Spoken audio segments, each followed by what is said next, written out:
Hello, my name's Oliver, and today we're going to continue to look at Midivex, the intelligent MIDI routing matrix. In the last video, we had a look at setting up MIDI routes.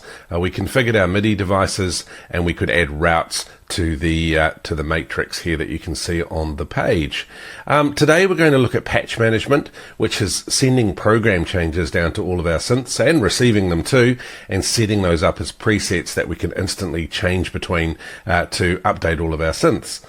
We're going to go over to patches, so we're going to switch from routes over to patches, and this is where we set up our patches and presets. In the last video, we also looked at adding MIDI effects to routes, where we could add echoes and ARPs and things onto those routes. Because now that we're using patches, we're going to make an important change. If we open up the setup page, we want to use effects on patches instead of routes. This means that when we add a patch and we configure all the program changes, we can also add those effects to one of those patches and they'll be saved within the patch, which means we can recall all of our effects, all of our program changes by selecting that particular patch. First thing I'm going to do is I've got no patches in my patches window. I'm going to click the add button and we're going to add a patch in. I can rename that. A lot of people call them songs, so this might be song number 1. And we're ready to go. Down the bottom you can see all of the instruments that we have available in our MIDI devices, and if I want to use these in a patch, I just drag them up to the window. So I'm going to use my main keyboard and we'll use the Prophet. Because we had all instruments playing on the one keyboard, I'm just going to use the solo button just to solo that, and so that when you see that, we're now playing the Prophet. And it's pretty easy to tell that I'm playing the Native Instruments keyboard, which is flashing in blue, and the receiving keyboard is in orange, just to help you with some visuals there about what's going on. What you can see on here is a bank and a program number for the Prophet. Now, a lot of synthesizers, well, they're all different really. Some of them have banks and programs, some of them have different preset ranges, but most of them receive MIDI, and so by configuring that correctly, it allows us to change those program numbers. And as an example, if I drag this program number up, you can see the numbers changing, but it's also changing on the keyboard. And I can drag up and down, and it's changing those program numbers, which I can play as we go through. Same thing for the banks. If I drag the banks up, which means that I could set a bank and program number for this particular keyboard. If I was to add another keyboard on, for example, let's add the Take 5. You can see that it's got a very different configuration. I'll solo the instrument and I'll play a note. And in this case, it's got sub-banks, banks, and programs. So it's got a user and a factory section, then it's got its banks, then it's got its programs, which I think go up to 16. The way we do that is in the setup for each of the devices. We covered this in the last video, but I'll just drop back into here. We can see all the devices, and if I go down to, for example, the Prophet, we have a list of presets available. And by selecting the right preset, it tells us how to set up those program and patch numbers.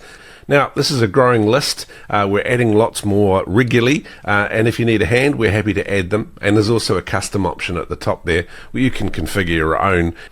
So it just makes it a lot easier because the visuals match the keyboard. Let's add another keyboard in. Let's add in the Hydrasynth. You can see the Hydrasynth actually has banks A to E. Again, so it's different. If I solo that instrument, and we can change those program numbers all the way up to 127, I think. And we can change the banks through from A to E as well. Let's add in one more. Let's add in the Moog. Again, if I solo it and play, okay, and we can drag those banks up and down, and we can drag the patches up to where we want it. Tell you what, put that on 10. Sounds a bit better. We've now got quite a few synths in this particular patch. It's saving as it goes, so we don't have to do anything. It's remembering the numbers that we selected, and if I was to come back to this patch, it's automatically going to send that information down.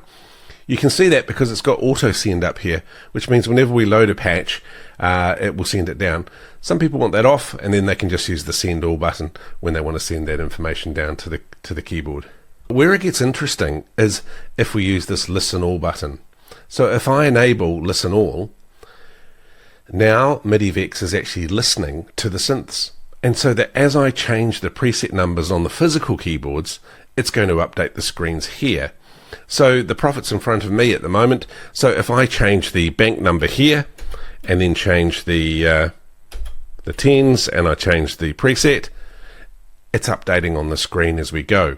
Now that means I can start a jam. I might have a sequencer running with some drums, and I can jam around, play on my keyboards. I can change all my synth presets.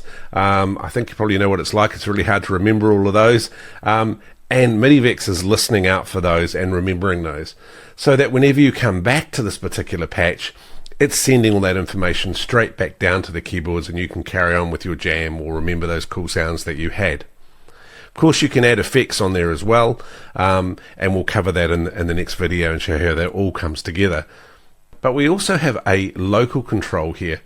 So if I go back to the Prophet and I play something on here, I'm playing on my Native Instruments keyboard, but if I play directly on the Prophet, you can see now that's in blue.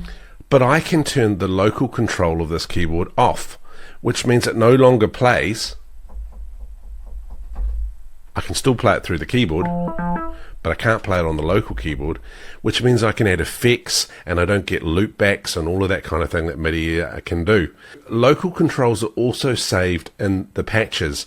So if I create another patch or some more patches here, and then I come back to my song, it's automatically going to send the program changes and set the keyboard to local control off. Great, well that's your quick introduction to patch management, sending and receiving program changes, local controls, and in the next video we'll put that all together with some patches and some effects and show you what happens with the clock sync and other features. See you in the next video. Cheers.